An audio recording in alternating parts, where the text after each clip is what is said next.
What's up, everybody? Thanks for watching today, baby.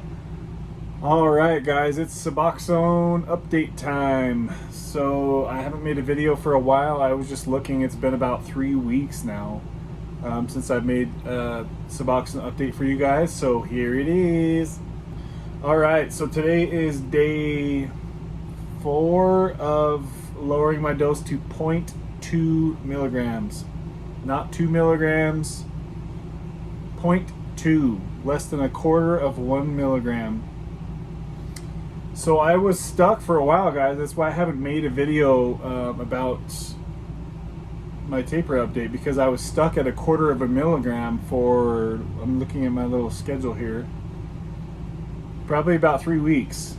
So going back, my last 2 milligram doses, I have a record of how long they all lasted me. So what was it? So going back to my last video I made, I think I was having a 2 milligram dose last 5 days. I'm looking at it now. And then the next one after that, I made it last 7 days. And then the one after that, I made last 8 days. And then the one after that, I made last 8 days. So at 8 days, that's a quarter of a milligram. Okay, so currently the 2 milligram dose that I'm working on now, tomorrow will be my 5th day, and I still have over half of the dose left. So I'm on track to make this 2 milligram Suboxone dose last 10 days right now. So finally, I feel like I'm seeing some light at the end of the tunnel. But I don't want to bullshit you guys. You know, it has been a challenge for sure. It took me. I was able to get a couple days of 0.2 milligrams in with my 0.25 milligrams, but I wasn't able to get 0.2 milligrams more than one day. You know, because the next day was too hard, and the anxiety and just feeling like shit in the morning. But today I was noticing. Today was the first time I felt. I'm going to call it the pink cloud effect. So what I mean by that is, when I woke up this morning, I wasn't feeling like shit. I was listening to music, and it was giving me the goosebumps, and you know, the music was sounding all crystal clear again. Every song was just like striking emotions within me. So that made me feel like, oh shit, we're getting close. Okay, so for me, I don't know, it's really hard to say. And I did want to notice too, I mentioned too, that I was having issues with restless legs on occasion at the 0.25 milligram dose in the middle of the night in my sleep. There were days when I was waking up at 4:35 a.m. And that's way early for me. That's way out of the ordinary. So it was making me wake up early, and I was just kind of laying there feeling like shit because I couldn't take any more of my dose, so I wanted to push it off till, you know, my first normal morning dose time. So there was definitely some struggle days. It took me a lot longer to get stable on 0.25 than I had thought that it was going to. And I was just thinking back over this taper, and I do want to note that I didn't really have any physical symptoms until I got to 1 milligram and below. So about 1 milligram is when I started having more frequent bowel movements. Restless legs started kicking in a little bit here and there. And with each dose that I went below 1 milligram, I was experiencing kind of just a repeat of the same things. Waking up early, uncomfortable at night, not wanting to like be around anybody, just kind of wanting to suffer in silence, I guess you could call it. So yeah, so this morning, I had this weird like ray of hope, and I've just been waiting for this moment to where it felt like it was the right time, and I feel like the right time is really close. We're getting really close. I know a lot of you might say stuff like, and have said stuff like, you know, you're so close, just get off and get it over with. I have to listen to my body and myself, and knowing my limits, knowing what it was like last time I jumped off at 0.25. I'm not quite there yet, but I know that I'm getting close. Finally, I know that I'm getting close. I did want to mention that I have been being, I don't want to sound too woo-woo-y or whatnot, but I have been feeling much more pull towards God or Jesus or whatever you take that as. So I have been praying a lot more. I've been praying multiple times a day, and I've been feeling much more of a connection. And I felt like a lot of the time while I was on Suboxone, there was some kind of like invisible shield that wouldn't really let me. It almost kind of felt like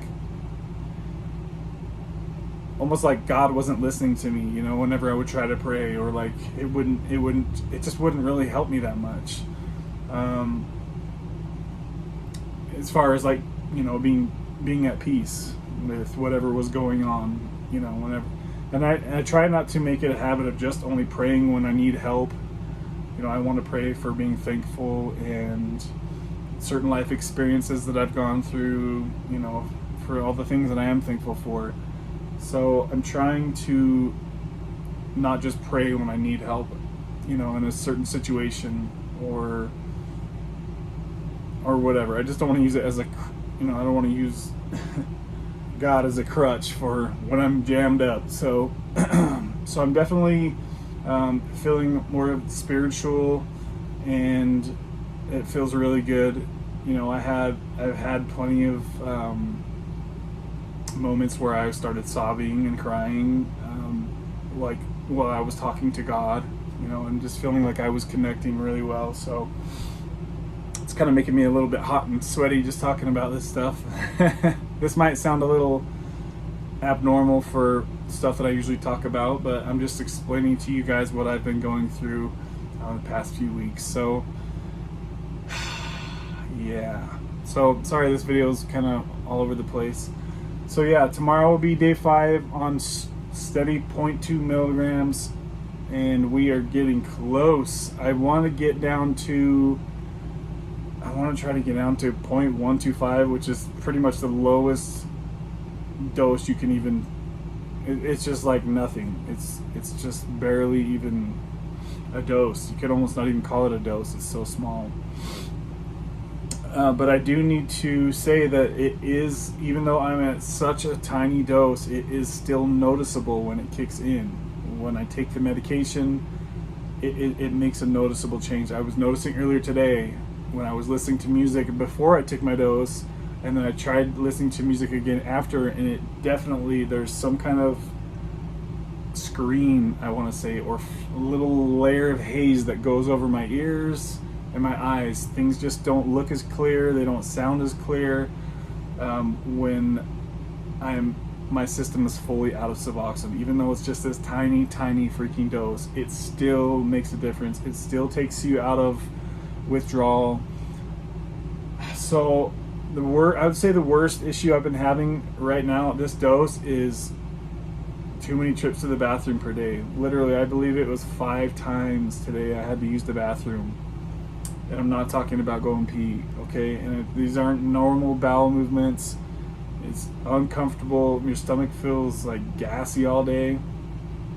But I know that my body's just cleansing and cleaning out all the junk that's been backed up for a long time while being on Suboxone, because it dehydrates you, man. It really freaking does. Even these low doses, it dehydrates you. You know, you'll probably notice if you guys drink a lot of water, don't take your Suboxone for as long as you can, and then take it, and you'll notice if you have water in your system or fluid in your system, you'll start peeing it all out. You know, it just dehydrates you. It sucks the water out of your body. So it has been noticeable every time I've ever taken it. So I'm not sure really what else to say. As far as, I don't have a set date that I'm going to tell you guys yet, but I am kind of eyeing a certain date coming up here, possibly, I don't want to say it, but sometime around maybe the next 2-3 weeks, would be great if I can get steady on 0.125. But I was thinking 8 milligrams is the normal dose, dose that everybody gets, right? So everyone's familiar with 8 milligrams. 2 milligrams, not many people mess with 2 milligrams or even can get 2 milligram doses. So your average Suboxone tablet or film is 8 milligrams. And at the dose I'm at now, it would last me about a month and a half for one freaking pill. One Suboxone pill would last me over about a month and a half. So it just shows you how strong this medication is, that tiny of a dose can kick you in and out of withdrawal. I was looking at a chart that shows how many, what was it? I should have printed it out. I was going to print it out and show you guys, but it shows the percentage of, sorry, it's really late and I'm ready to go to bed, but it shows you the percentage of, I can't think right now, opiate receptors that Suboxone fills in your brain. Basically, the receptors that tell your brain that it's okay to be happy, pretty much, or your happy hormones, or however you want to explain this stuff. But at the dose that I'm at, it's like 5% that when I take that small dose, if even that, it's a little less than 5%. When I'm taking such a small dose, it only tells 5% of my happy hormones that everything's okay. And I could be explaining this wrong. Hopefully you guys understand what I'm trying to say. Like I said, it's late and I'm tired, and I just wanted to make this video because today was a great day and I am feeling hopeful.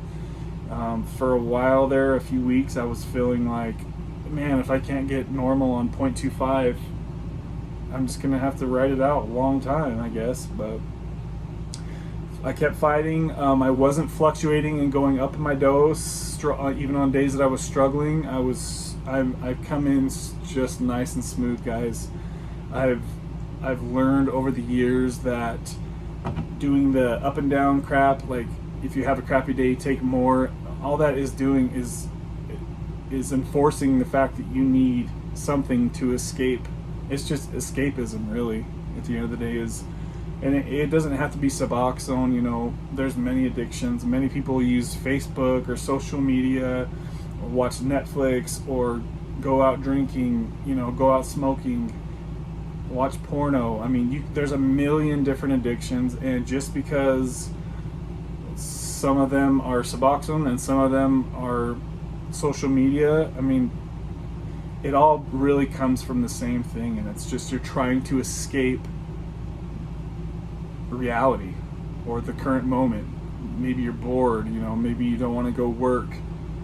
Whatever it is, if I was to sit here and take higher doses of Suboxone on my crappy days, it's just continuing to program my brain to say, hey, you can escape this by taking this. But it's just a never-ending trap. So I know the traps and the tricks of my brain. Taking more is not going to do anything but put me backwards and send me backwards. And I know that after so much taper experience. Somebody said in one of my last videos, I don't remember who it was, but they said something like, when are you going to be off? It seems like it's been a long time, and it really freaking has, and I agree with you. Some people could think that was like a rude comment, but it's the truth. This channel, I was looking not long ago, and I believe I started this channel almost 2 years ago, and my very first video of Suboxone tapering, I was at 1 milligram 2 years ago. God damn! Are you kidding me? It's 2020, man, summertime, and I'm still on Suboxone. It's easy to see, and it's understandable how so many people struggle to get off this medication, you guys. This is no easy task. This is not an easy task. We're literally rewiring our brains. I know I've said this crap 100 times probably, but here we are, almost 2 years after I started this damn channel, and I'm still, even though I'm such a tiny little dose, And I know plenty of you guys, maybe a couple of you guys are gonna give me shit that I'm still even taking this, but hey, I'm sorry, that I haven't been able to drop this and move on like I had hoped. But God willing, we're almost there, and I feel like the time is near. So if any of you guys out there are spiritual and you pray to God or Jesus, that ask that you pray for me, so that I can get past this chapter of my life, because to be honest with you, this is a major fucking anchor that I've been dragging behind my ass for way too many years, between opiates addiction and then Suboxone for probably the last 3, 4, 5 years. Who even knows at this point? It's time for me to cut the fucking chains off and get on with my life. I can't think of one thing in my life that I would rather have than to be off Suboxone. Not one. Here I am sitting, living at my business, and I'm willing to push my business off, and thank God I'm able to do that, and I have still been able to make really good money while tapering and suffering, and I just have so much to be thankful for, and I've got some big decisions coming up in life. I've been talking to a buddy of mine that does home loans, and we're finding out that if I want to, I can probably end up getting a brand new home in not very long, the next couple months, if I wanted to, but I'm really, with the pandemic stuff we have going on, I've been waiting this long for a really good deal on a house, so I feel like I don't want to push it, because I feel like there's a lot more crap coming with the economy crashing and whatnot. But I do want to say that those interest rates right now are looking really, really good. I mean, we just got below 3% for a 30-year loan. That is amazingly low. So I'm trying to make decisions financially, what I want to do, if I even want to stay in Utah. I have been having thoughts of relocating again.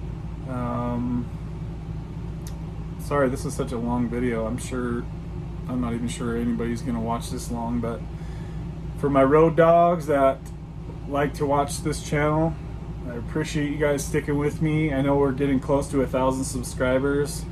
I know that this channel could grow a lot faster if I actually posted videos more than once every 3 months, but I'm just too focused on other things right now, really. So I'm not focused on relationships. I don't care about relationships. I don't care about sex. I don't care about business. I mean, I do. I'm still trying to keep money coming in, obviously, and I'm still profiting plenty of money per month after my bills are paid. I've minimized my life to where I'm living in this damn camper, and it's been a really fun journey. You guys probably see my last video about RV life. So I'm really just trying to minimize things that stress me out, people that stress me out, people that don't support me, people that do not want to see me succeed or aren't willing to help me succeed to where I can help them succeed. I'm really just trying to make my life as simple as possible, and yeah, nothing else matters to me more than in life right now than getting off Suboxone. So I hope, if you guys aren't subscribed, that you will hit that subscribe button if you want to follow my journey and watch me get off Suboxone, because the time is coming, and it's coming soon. I feel like finally I can say that. I didn't want to say that before. So subscribe, watch my channel. Sometimes I'm kind of spotty with replying to comments, so I'll try to respond to comments from this video, since I kind of didn't really get to any in the last video, and my apologies for being kind of hit and miss with comments. Again, sometimes a lot of things like that just take a lot of energy out of me, but I do read every comment, and I do appreciate every comment. I've seen a lot of you guys comment on my channel from the time I started this channel, and a lot of you have told me how I have helped you get off Suboxone and you're X amount of months clean off of it. I want to thank you guys for continuing to support me, and I've been seeing some new Suboxone channels start up, so hopefully more of you guys can continue to build channels and spread the word about Suboxone. It's a great medication for help getting off opiates, but it is obviously challenging to get off. So You got to take the good with the bad, baby. So that's about all I wanted to say for tonight's video. Thank you guys for watching, and have a great day, and get ready for some more videos because I'm going to keep pushing this shit. Thanks for watching, guys. Bye.